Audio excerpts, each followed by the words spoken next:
Cam Fowler released a statement about his trade to St. Louis, and we need to talk about it. Hey, this is Brayden Chen. Subscribe to Locked On Blues. You're Locked On Blues, your daily podcast on the St. Louis Blues. Part of the Locked On Podcast Network, your team every day. Hello, St. Louis, and happy Tuesday, December 17th, and welcome back to another episode of Locked On Blues. I am your host of Locked On Blues, Haley Taylor Simon, talking to you all things about our St. Louis Blues here in the Locked On Podcast Network, your team every day.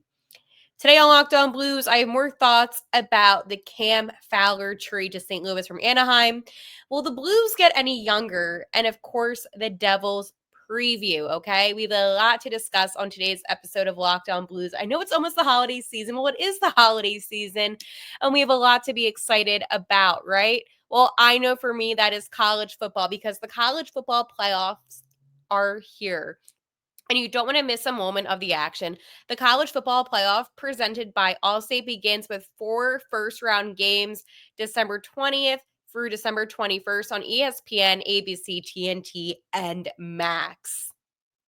So Cam Fowler, the 33-year-old defenseman who spent his entire career in Anaheim, was traded to the St. Louis Blues on Saturday morning.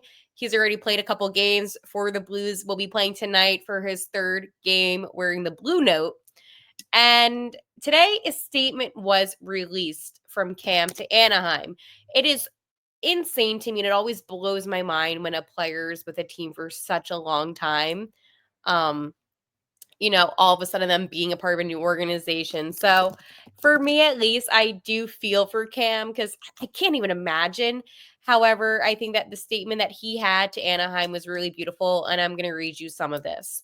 He said, and this is all him: I was lucky enough to have an incredible 14-year journey playing for the Ducks, and I'm incredibly grateful. I want to first off say thank you to all my teammates over the years. I made some of my closest friends of the organization and created relationships that I know will last a lifetime, including a special group of guys on the current team.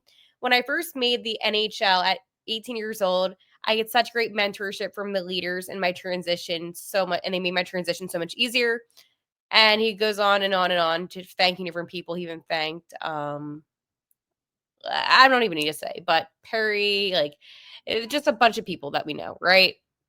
He wants to thank, the incredible staff with the organization, all the Ducks fans, and all the support that they've shown him, the Orange County community. He wants to thank all of Ducks Nations, right? It was truly such a nice piece that he put out, and it was a great statement. It's funny. He signed at C4 because, that was his number, but I don't see a lot of players put out those type of statements. And I know I kind of summarized a little bit of what he said. It just was a lot, and you can read it. It's on the Anaheim Ducks website. There's not a lot of players that I feel like have that much passion and care that much. I mean, I have seen players leave a team after spending their entire career there, and it's like bittersweet because that they have to do what's best for them, right? But at the end of the day, it just goes to show how much class that he has and how much he was respected by the Anaheim community. I think that with Fowler coming here to St. Louis, as I said, I don't really see him playing here for the longest time, right? But I think that this is a good situation for him because he's going to be able to really mentor different players, especially when I think about defense, right? You still have a young Philip Broberg that he could definitely help impact. You also have guys, and I know that he's not playing as much, but you do have like a Scott Perunovich. I know Kessel, they sent him down to the T-Birds, but you still have some players that, he can help kind of mentor a little bit. But it also allows for Ryan Suter to be in a position where he's not playing all these crazy minutes. I think overall it does help the defense. And personally, when I first heard about the trade, I was a little bit confused about why they wanted to bring over such a veteran player. However, the Ducks are retaining a good amount of his salary, as I broke it down in yesterday's episode. So it's not like the Blues are spending so much money for him. It's just sometimes I get a little confused about what the goal is for St. Louis. And I know Doug Armstrong, he did talk about how this is going to potentially help, make this team more competitive. I get the situation St. Louis is in right now because it's not the best situation. I do believe as of now, I can always double check that there's 6 in the Central Division, which isn't great, right? You have the Predators that will be behind you, and you have the Chicago Blackhawks that will be behind you. But for me, as a fan, as somebody that wants this team to go to the playoffs, I can appreciate them bringing in a veteran, and I know Anaheim hasn't really had much success lately.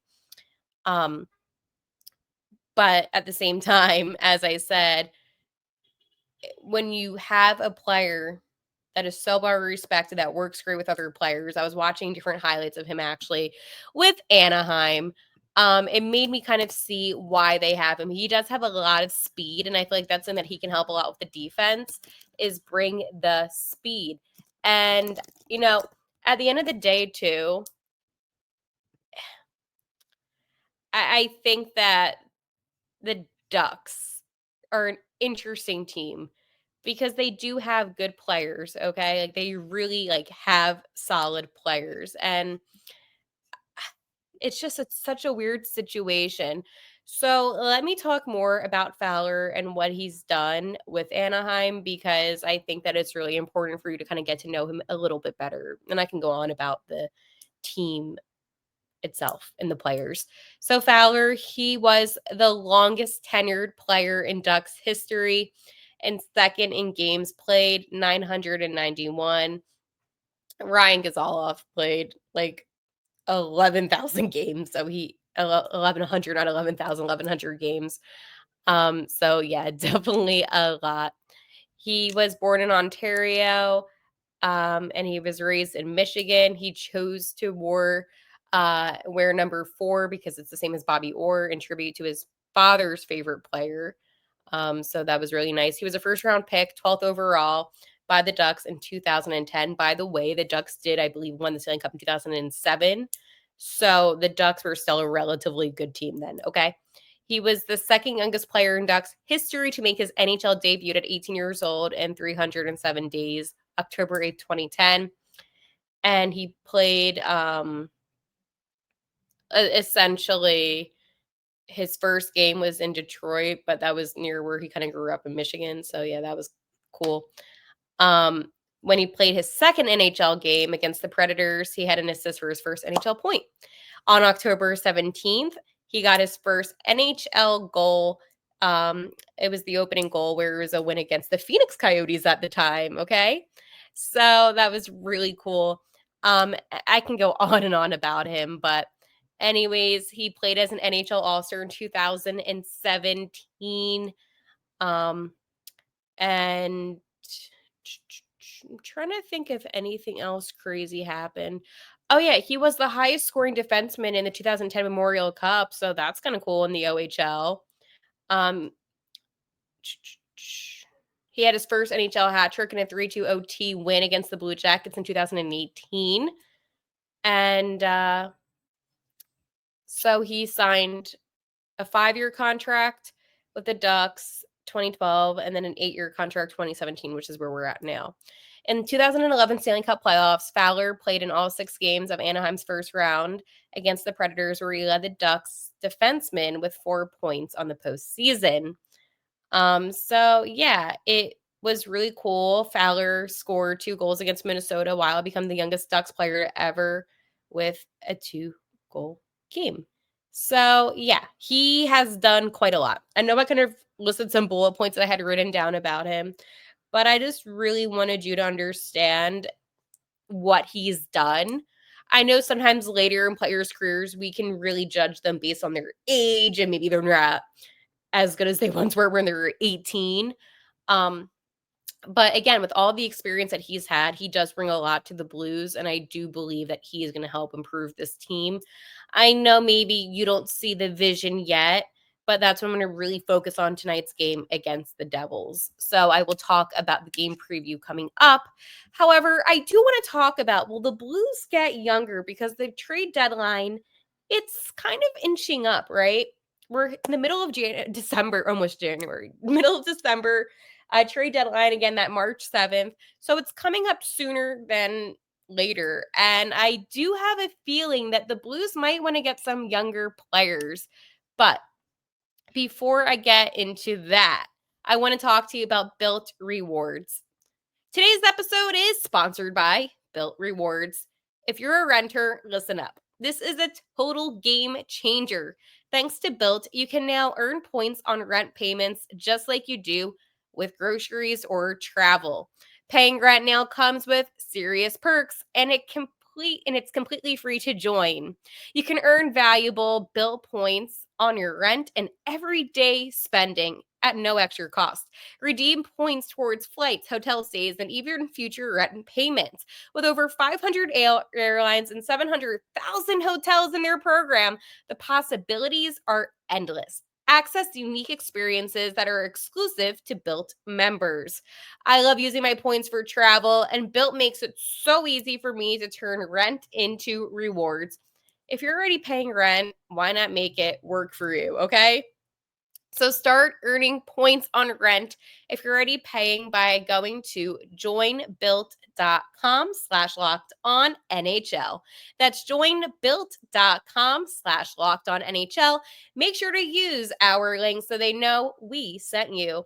Don't wait, start earning rewards today, and the link will be posted down below in the description of this video or podcast. So one of the topics that I like to talk about a lot is I am the CEO of Trade Deadline, okay? And listen, I get it. Haley, why are we talking about the NHL Trade Deadline right now? Why are we doing this? Because first off, there is problems going on in the NHL. What are those problems? Well, Chris Kreider, right?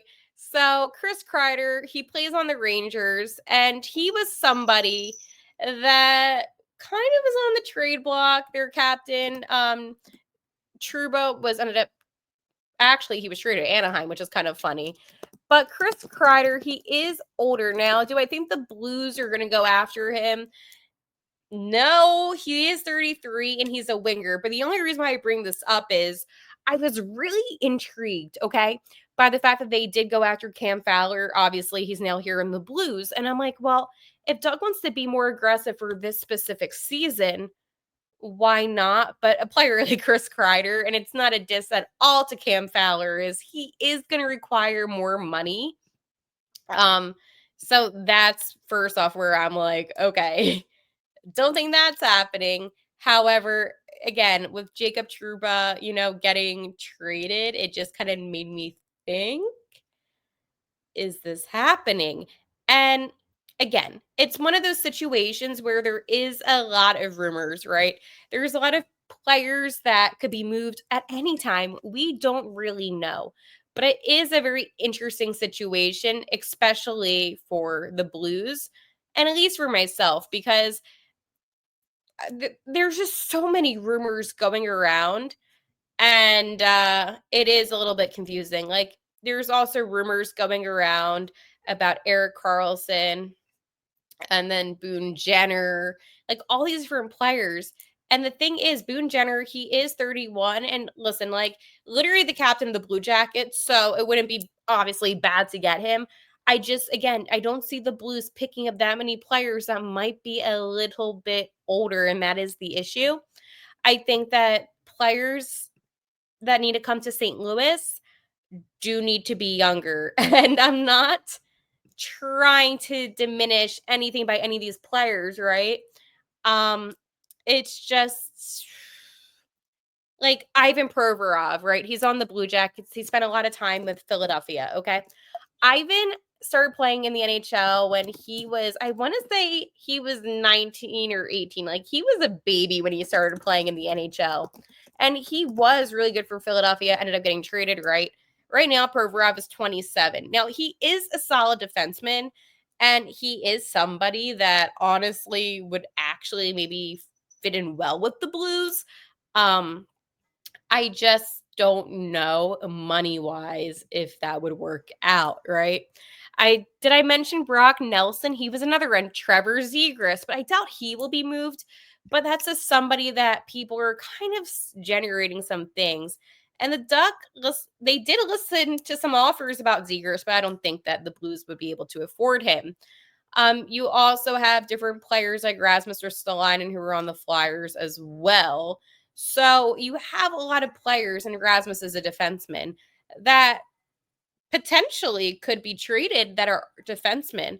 But it is a really interesting situation because right now, I mean, when you hear about the different trades going on in the NHL, a lot of trades happened in the past couple weeks. Not always a good sign if you're a team like the Rangers, where you're trading your captain away, right? And I think for that team, they want to get younger, they want to get faster, which I understand. However, it means that some of these more experienced players will be on the trade market. So if the Blues were to make a trade, let's go say, who would you be okay with them getting rid of? Now, I know this team is like the team of the no move clause. I get it, okay? But I do want to kind of talk about maybe who potentially could be traded away. Obviously, you can take away Holloway, Broberg, Bolduc. Maybe actually. No, maybe. But again, a player like a Matthew Joseph or P.O. Joseph, the brothers, could they be potential pieces? I know that we got them this summer. I'm just saying, or Texier. How about Alexei Torbachenko? I'm just giving out some random names. Nick Leddy, would he be somebody that you would consider trading? Scott Perunovich. I do think Perunovich will be dealt at the trade deadline. I was actually a little surprised he wasn't dealt in the trade to the Anaheim Ducks for Fowler. I thought they were going to try to get rid of him. I just don't see the vision. And I do believe if the Blues were able to get something out of Perunovich, that they would immediately do it. I also wanted to bring up a tweet from a listener of the Locked On Blues podcast show. So thank you for watching. This is Dak Mac fan cards. What chance do you think the Blues have of making it to the postseason? Now, I like that this question was asked for a couple reasons because it goes right on brand with what I'm talking about will the Blues get younger? If the Blues continue to improve, get younger, bring more speed into their game, yes, they have a chance. Now, right now, this current team, I would say a 42% chance of making it to the playoffs. I would be lying if I thought it was any higher. I think that 42 is actually quite generous. You see, I think that when you have a team that has struggled the way that they have against some of these not as good teams, it makes me a little apprehensive about them going to the playoffs.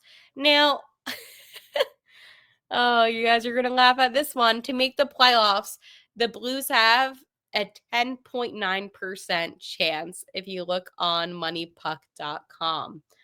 Yeah, not so good. Not so good.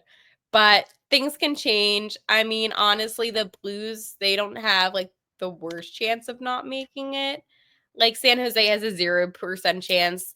The Blackhawks have a 0.1% chance. So for the Blues, honestly, the fact that they have a 10.9% chance, at least they have a chance. But there's going to be a lot of work that needs to get done if the Blues want to find that playoff success or even to get into the playoffs. So I want to talk about this game against the New Jersey Devils tonight because I do feel like this is a game where you're going to see a really talented New Jersey team. And again, one of those things where I think that they need to really step it up and they need to just continue to play the way that they did when they were out in Western Canada, because that's when they played really good hockey, when they were out in Western Canada. So I will talk about that. But first, I want to talk to you about my friends over at FanDuel. Get ready to tackle the NFL action with FanDuel. America's #1 sportsbook, because right now new customers can bet $5 and get $150 in bonus bets if you win. The FanDuel Sportsbook app gives you everything you need to place live bets on the NFL all in one place. So when you get a hunch in the middle of the game, you can check out the latest stats, view live play-by-play, and so much more on the same page where you place your bets. Just visit FanDuel.com to join today. You'll get started with $150 in bonus bets if you win your first $5 bet. That's FanDuel.com. Never waste a hunch and make every moment more with FanDuel, an official sportsbook partner of the NFL. My cat is next to me sleeping, and it's very adorable, so I'm going to go give her attention for once. And now I am back, and we're going to talk about the Devils and the Blues tonight. So, yes, the Blues and Devils. Okay, so the Blues right now, they are 15, 14, and 3. The Devils are 20, 10, and 3.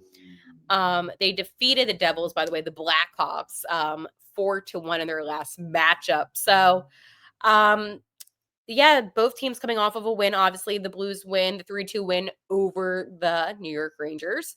But here's tonight's projected lineup. A little bit different, but I like it. So in that first line, centering is Robert Thomas. On the left, it's Jakey Neighbors. On the right, it's Bushi. On the second line, centering, it's hashtag captain Braden Shen. On the left, it's Alexei Turbachenko. On the right, it's Jordan Kyrou. Third line centering is Oscar Sundquist. On the left is Holloway. On the right is Zach Bolduc. And then finally, on that fourth line, it's Nathan Walker, the Aussie centering. On the left, it's Saad. On the right, it is Matthew Joseph, okay?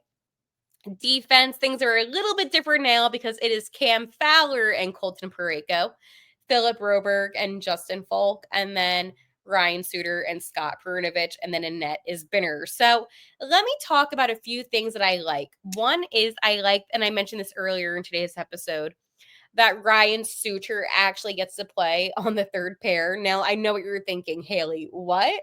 But let me explain. He was never supposed to be a first pair type of player. And it's not a disrespectful way.